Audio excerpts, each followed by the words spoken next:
Hello everyone, नमस्कार। स्वागत है आपका आपके अपने चैनल एमएलटी एजुकेशन पॉइंट पर। कैसे हैं आप सभी? उम्मीद है कि आप सभी स्वस्थ हैं। तो आज की इस वीडियो में मैं आपके लिए लेकर आई हूं एमपी ग्रुप 5 ईएसबी से जुड़ा हर सवाल का जवाब। एमपी ग्रुप 5 को लेकर सभी स्टूडेंट के माइंड में कई सारे सवाल हैं कि एमपी ग्रुप 5 क्या है, ईएसबी क्या है, पीईबी क्या है, इसमें कैसे वैकेंसीज आती है, अप्लाई कैसे करना है, कौन कौन अप्लाई कर सकता है, सिलेबस क्या रहता है, एज क्राइटेरिया क्या है। तो इन सारे सवालों के जवाब आज की इस वीडियो में आपके लिए मैं लेकर आई हूं। तो इस वीडियो को जरा ध्यान से देखना, और अगर आप चैनल पर नए हैं तो चैनल को सब्सक्राइब, वीडियो को लाइक और शेयर जरूर कर दें, ताकि ये इंपॉर्टेंट जानकारी सभी स्टूडेंट को मिल पाए। तो चलिए ग्रुप 5 के बारे में थोड़ा सा जानते हैं कि ग्रुप 5 क्या है। देखिए, ग्रुप 5 ईएसबी के द्वारा कंडक्ट करवाई जाने वाली एक एग्जाम है। अब ईएसबी क्या है? तो ईएसबी मतलब कि एम्प्लॉय सिलेक्शन बोर्ड, जिसका पहले नाम जो है वो पीईबी और व्यापम था, अब इसका नाम ईएसबी कर दिया गया, एम्प्लॉय सिलेक्शन बोर्ड। तो ईएसबी जो है वो राज्य सरकार का बनाया गया, एमपी राज्य सरकार का बनाया गया एक बोर्ड है, जिसके माध्यम से राज्य सरकार राज्य के योग्य कर्मचारी को चयन करने के लिए एग्जाम कंडक्ट करवाती है। जैसे कि एमपी पुलिस कांस्टेबल, एमपी पटवारी, ग्रुप 3 और ग्रुप 5 ऐसे कुछ एग्जाम जो है वो कंडक्ट करवाती है। तो जैसे अगर हम ग्रुप 5 की बात करें, तो ग्रुप 5 क्या है? एक बंच है। देखिए, बंच मतलब जैसे हमारे पास एक अलमारी है, उसमें हमने सेक्शन डिवाइड कर दिए हैं कि इस सेक्शन में ये चीजें रहेगी, इस सेक्शन में ये चीजें रहेगी। वैसे ही ग्रुप 5 एक बंच है, जिसमें पैरामेडिकल और नर्सिंग की वैकेंसीज आती है। ठीक है। तो पैरामेडिकल और नर्सिंग, जैसे कि आप रेडियोग्राफर हो, लैब टेक्नीशियन हो, फार्मासिस्ट हो, आपने जीएनएम करी हुई है, बीएससी करी हुई है, एएनएम करी हुई है, तो उन सभी के लिए वैकेंसीज आपकी ग्रुप 5 के अंतर्गत आती है। देखिए, एमपी ग्रुप 5 के अंतर्गत मध्य प्रदेश के MP ESB employee selection board द्वारा शासकीय staff nurse, ANM, pharmacist, lab technician, OT technician, x-ray और लैब अटेंडेंट समेत विभिन्न पदों पर भर्ती निकाली जाती है। परमानेंट वैकेंसी है। जैसे हमने देखा कि पिछले साल भी वैकेंसी आई थी, इस बार भी ईएसबी ने अपना कैलेंडर जारी कर दिया है कि नवंबर में वैकेंसी आने वाली है। तो अच्छे से आप पूरी फोकस के साथ ईमानदारी से मेहनत कीजिए, आपके पास काफी समय है। आप चाहे पैरामेडिकल स्टूडेंट हो, चाहे आप नर्सिंग स्टूडेंट हो, तो आपकी जो भर्ती है वो एमपी ग्रुप 5 के अंतर्गत आती है। ठीक है। अब देखिए, एमपी ग्रुप 5 में कौन कौन अप्लाई कर सकता है। तो एमपी ग्रुप 5 में विभिन्न पदों हेतु पद से संबंधित, मतलब कि आप अगर अप्लाई कर रहे हैं, आपके पास में आप जिस भी पद पर, जिस भी पोस्ट पर अप्लाई करते हैं, तो उस पद से संबंधित डिप्लोमा और डिग्री होना आवश्यक है। मतलब आप लैब टेक्नीशियन के लिए अप्लाई कर रहे हैं, तो आपके पास में डिग्री और डिप्लोमा होना चाहिए। चाहे आप डीएमएलटी कर रहे हो तो डिप्लोमा, बीएमएलटी कर रहे हो तो डिग्री। ऐसे ही अगर आप नर्सिंग स्टूडेंट है, तो आपके पास में जीएनएम का डिप्लोमा और बीएससी का डिग्री आपके पास में होना आवश्यक है। साथ ही देखिए, कुछ पद ऐसे भी रहते हैं इसमें अटेंडेंट और असिस्टेंट के, जो कि 12th बेस्ड होते हैं, 12th बेस्ड होते हैं। ठीक है। अटेंडर और असिस्टेंट की जिनमें 12th पीसीबी वाले अप्लाई कर सकते हैं, 12th बेस्ड होते हैं। बाकी पद अनुसार डिप्लोमा डिग्री के साथ में आपका पैरामेडिकल काउंसलिंग से रजिस्ट्रेशन होना अनिवार्य है। ठीक है। तो आप पैरामेडिकल काउंसलिंग मतलब कि जैसे कि आपका रेडियोग्राफर हो गया, पैरामेडिकल वाले स्टूडेंट, रेडियोग्राफर हो गया और लैब टेक्नीशियन हो गया, और जो फार्मासिस्ट हैं उनके लिए तो पैरामेडिकल काउंसलिंग से रजिस्ट्रेशन होना अनिवार्य है। बाकी अगर आप नर्सिंग से हैं तो नर्सिंग काउंसलिंग से रजिस्ट्रेशन होना चाहिए। ठीक है। अब बात ये आती है कि क्या अदर स्टेट वाले भी अप्लाई कर सकते हैं। सबसे बड़ा सवाल स्टूडेंट का यही रहता है कि क्या हम अदर स्टेट से हैं तो अप्लाई कर सकते हैं या नहीं।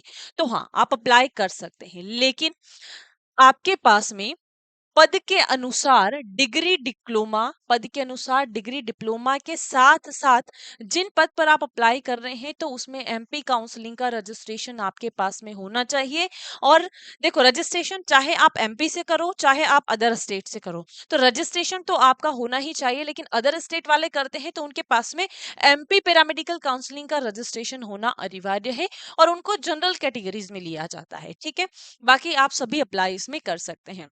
अब बात आती है कि अगर आपको रजिस्ट्रेशन करना है या डॉक्यूमेंट से रिलेटेड कोई भी इशू हो, कोई भी जानकारी अगर आपको चाहिए, तो आप ये वीडियो देखिए और इस वीडियो के लिंक आपको डिस्क्रिप्शन में मिल जाएगी। ठीक है, तो देखो फॉर्म भरने का आप सीधा सा बात है कि अगर आपको फॉर्म अप्लाई करना है तो आप एमपी ऑनलाइन की वेबसाइट से जाकर कर सकते हैं और डिटेल नोटिफिकेशन आपको जो ईएसबी की वेबसाइट है वहां पर मिल जाएगा।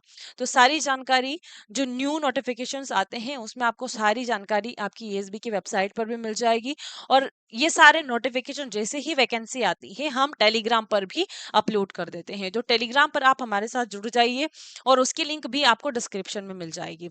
और वीडियो के एंड में मैं आपको बताने वाली हूँ कि जो लैब टेक्नीशियन है उनका सिलेबस क्या रहता है, कैसे आपको तैयारी करनी है। चलिए अब जानते हैं कि एज लिमिट क्या रहती है, ग्रुप 5 के लिए एज क्राइटेरिया क्या है। तो एज क्राइटेरिया में अगर आप अनारक्षित की बात करें, अनरिजर्व्ड की, तो 18 से 40 वर्ष होती है। एससी एसटी ओबीसी हैंडीकैप्ड और महिलाएं की बात करें तो 18 से 45 वर्ष होती है। देखो ये जो भी जानकारी मैं यहाँ पर आपको दे रही हूँ ये जो पिछले नोटिफिकेशन है ग्रुप 5 के उन पर आधारित है, अभी तक तो कोई चेंजेस नहीं हुआ है, जो चलता आ रहा है वही है और बाकी नया नोटिफिकेशन जब भी आएगा हम आपको प्रोवाइड करवा देंगे। ठीक है, और कहाँ बात कर रहे थे कि हाँ देखिए अदर स्टेट वाले स्टूडेंट जो भी अप्लाई करते हैं वो अनरिजर्व्ड अनारक्षित वर्ग में शामिल किया जाता है उनको। ठीक है, अभी मैंने आपको बता ही दिया है कि उनको जनरल कैटेगरीज में लिया जाता है। एग्जाम की फीस क्या रहती है, तो फीस बहुत ही कम रहती है। अगर अनरिजर्व्ड में आते हैं तो 500 और एससी एसटी ओबीसी में आते हैं तो 250 रुपीज। ठीक है, अब हम बात करते हैं कि एमपी ग्रुप 5 का एग्जाम पैटर्न क्या रहता है। देखिए किस तरीके से एग्जाम होती है, तो एग्जाम यहाँ पर होती है कंप्यूटर बेस्ड टेस्ट होता है, सीबीटी होता है। तो इसमें ऑनलाइन माध्यम जो है वो सीबीटी बेस्ड होता है। अलग अलग पद अनुसार अलग अलग पेपर होता है, चाहे आप फार्मासिस्ट हो, लैब टेक्नीशियन हो, लैब असिस्टेंट हो, तो पद के अनुसार अलग अलग पेपर होता है। और अर्थात जिस पोस्ट के लिए आप अप्लाई किया है उससे संबंधित पेपर होगा। अगर आप एक से अधिक पोस्ट के लिए, ध्यान से सुनना, कि अगर आप एक से अधिक पोस्ट के लिए योग्यता रखते हो और आपने एक से अधिक पोस्ट के लिए अप्लाई किया है तो आपको पोस्ट के अनुसार अलग अलग पेपर देना होता है। ठीक है, जैसे आपने लैब टेक्नीशियन के लिए भी आप एलिजिबल हो और लैब असिस्टेंट के लिए भी आप एलिजिबल हो, 12th आपने करी है, डिप्लोमा या डिग्री भी आपका हो गया है, रजिस्ट्रेशन भी है, तो दोनों के लिए आप एलिजिबल हो, दोनों में आपने अप्लाई किया है तो दोनों का पेपर भी अलग अलग होगा। ठीक है, और पेपर में 100 प्रश्न होते हैं जो 100 नंबर के होते हैं, मतलब कि एक प्रश्न का 1 नंबर, इसमें कोई नेगेटिव मार्किंग नहीं होती है। तो ये और एक अच्छा फायदा आपको यहाँ पर मिल रहा है कि इसमें कोई नेगेटिव मार्किंग भी नहीं होती है, तो अच्छे से मेहनत कर लीजिए। उसके बाद आता है कि पेपर हल करने के लिए आपको कितना समय दिया जाता है, 2 घंटे का समय आपको मिलता है। अब अगली बात आती है यहाँ पर कि आपका जो सिलेबस है वो क्या रहता है। तो सिलेबस आपके पद के अनुसार ही रहेगा, अलग अलग पोस्ट के लिए अलग अलग सिलेबस होता है और डिटेल सिलेबस हम नोटिफिकेशन में देख सकते हैं। जो डिटेल नोटिफिकेशन आता है वैकेंसी का उसमें उन सभी का सिलेबस होता है, चाहे फार्मासिस्ट हो, नर्सिंग हो, लैब टेक्नीशियन हो, सभी का सिलेबस उसमें दिया हुआ रहता है। तो हमेशा जब भी नोटिफिकेशन आता है तो उसको अच्छे से हर एक चीज डिटेल में पढ़ें। ठीक है, एक बार नहीं, आप उसको 10 बार पढ़ें, क्योंकि कई गलतियां ऐसी होती है कि आप नोटिफिकेशन को अच्छे से नहीं पढ़ते हैं और गलतियां कर बैठते हैं। ठीक है, तो हमेशा नोटिफिकेशन को अच्छे से पढ़ें। देखिए 25 प्रश्न जो है वो नॉन टेक्निकल के पूछे जाते हैं। जैसे हम आपके लैब टेक्नीशियन की बात करें तो 75 नंबर का आपका कोर्स में से पूछा जाता है और 25 नंबर का नॉन टेक्निकल का पार्ट होता है, जिसमें आपका Hindi, GK, English, maths, reasoning से पूछे जाते हैं। और टेक्निकल पार्ट में आपका जो भी कोर्स हो उस कोर्स से रिलेटेड सारे जो सब्जेक्ट आपके होते हैं उनमें से ही सारे टॉपिक में से पूछा जाता है।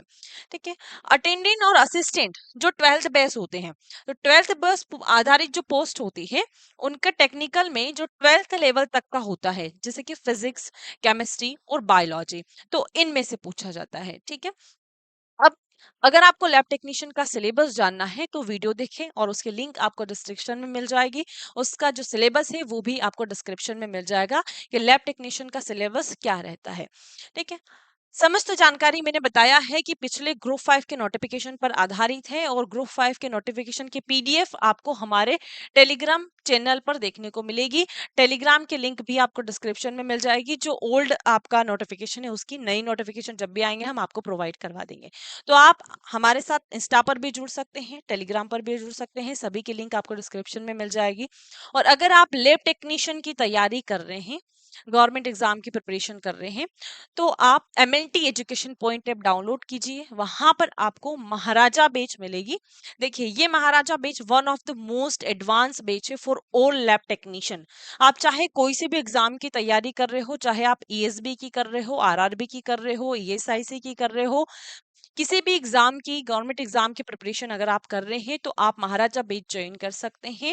ये सभी लैब टेक्नीशियन के लिए वन स्टॉप सॉल्यूशन है, जिसमें आपको बेसिक टू एडवांस लेक्चर्स भी मिलेंगे, पीडीएफ नोट्स भी मिल जाएंगे, टेस्ट सीरीज भी मिलेंगे, और जो ओल्ड पेपर है हमारे सारे ईएसआईसी के, आपके आरआरबी के, ग्रुप 5 के, इन सभी ये सारे टेस्ट आपको मिल जाएंगे प्रैक्टिस के लिए। ठीक है, बाकी हमारा लाइव एमसीक्यू भी चल ही रहा है।